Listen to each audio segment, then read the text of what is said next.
السلام عليكم ورحمة الله وبركاته. هلك عدنا جلس عطان وحلاش ميديا ما أنت برامج كنا وحن ديرته كسر دونا سامين إنتاج أيو كوي شيء دقالة أمريكان كعذر كورونا فيروس عن قصي سعنا برنامج كنا حكيها مالية دالك أمريكان كا ويلبل روز أي شيء جاي إن عبو قد لاجا كدلا عدالك شيناها هات النكوفة في دلال بدن وعالم كا لقى يا وإنه هو نكسين هي دقالة أمريكان كا واسدو هذا الكويري مرة لها اللي تلفزيون كفوكس نيوز دالك أمريكان كا يا فيبر وحو شيء جاي إن عذر كشيناها كدلا عي صود jin doono shaqaqooyin badan oo dib loogu soo celin doono waqooyiga Mareykanka mar xogayaa wax laga weydiiyay qatarta uu cudurkani ku yeelan karo dhaqaalaha Mareykanka ayaa waxa uu yiri xaqiiqdii waa arin wanaagsan ganacsiga marka waxay ila tahay inay soo dadejin doonto shaqaqooyin badan dibna loogu soo celiyo gudaha Mareykanka sarana u qaadi doonto dhaqaalaheena hadalkan ka soo yeeray xogayaha maaliyadda Mareykanka ayaa waxa cambaareeyay dadka dhaliila xukuumadda madaxweyne Trump cudurkan ka dilaacay markii hore Shiinaha ayaa saameyn xoogan ku yeeshay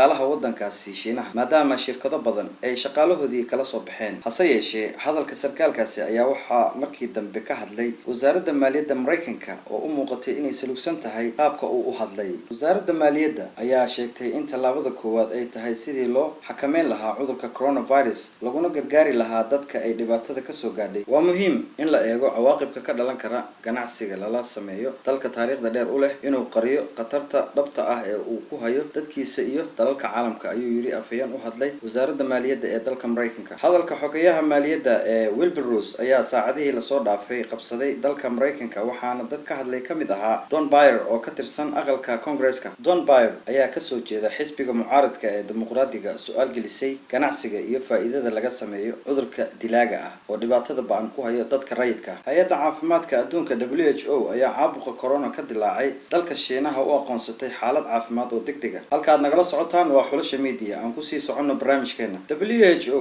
أيا ولع أبوين أي قبان كتل معمي هدي عذر كان وكدلاعه دلالك هنان كود عافمات أو هوسي أو عن أود ولهين إني لتعالن عذر كورونا فيروس وهاتن دنيدو إذ الكفافي وردان كدقالها أيا شيء إنه عذر كان وسامين بأن كوريبي دونه دقالها عالمك تاسيو أو شيء إني كدرنا دونتو حنونكي سارس حنونك سارس أيا تضبي 10 سنة كور كدلاعي دلك الشينها وحا ونحليلي دد جاري سديد كن هلك تضرب بقول أو قفنا يولنتين وحاولنا عالمك كوكاني قصارو بقالة أردن 60 بليون دولار أرجبك أما عابق كورونا فيروس أيها شركة بدر كهول كل جري دلك شينها أي كم دهين كوا سمية بابورت أي شركة تكنولوجيا ده كو قصبي إني حيران حفيسيدو ده كلها هي دلك شينها شركة بدر أمريكا أيها دلك شينها كفرتي xafiisyo waaweyn oo wax soo saar badan leh maadaama dalka Shiinaha shirkadahaasi ka helayaan xirfadlayaal ku shaqeeya mushaarka ka yar kan Mareykanka cudurkan safmarka ah ee coronavirus ayaa dawladaha caalamku wuxuu ku qasbay inay u kala cararaan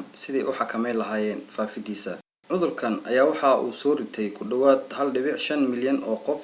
halka ay u dhinteen in ka badan 85,000 oo qof guud ahaan caalamka balse tirada yar ee hogaamiyaasha caalamka ayaa jeediyay hadallada cudurkan ay ku dhayalsanayaan halka qaarkood ay bixiyeen macluumaad marin habaabin ah oo ku saabsan viruska COVID-19 amaba iyagoo soo jeedinaya talaabooyin aan habboonayn qaar ka mid ah dawladaha ayaa toddobaadkii la soo dhaafay isbedelay tusaale ahaan madaxweynaha Donald Trump iyo hogaamiyaal kale ayaa waxa ay weli sii wadaan inay dhibaatada ku gacan saaraan ayna qaataan go'aan halis ah kan waxaan idinku soo gudbinaynaa 8 hadal oo muran dhaliyay 22 January laba maalmood kadib markii kiiska ugu horeeyay ee laga helay Mareykanka madaxweynaha Trump wuxuu bixiyay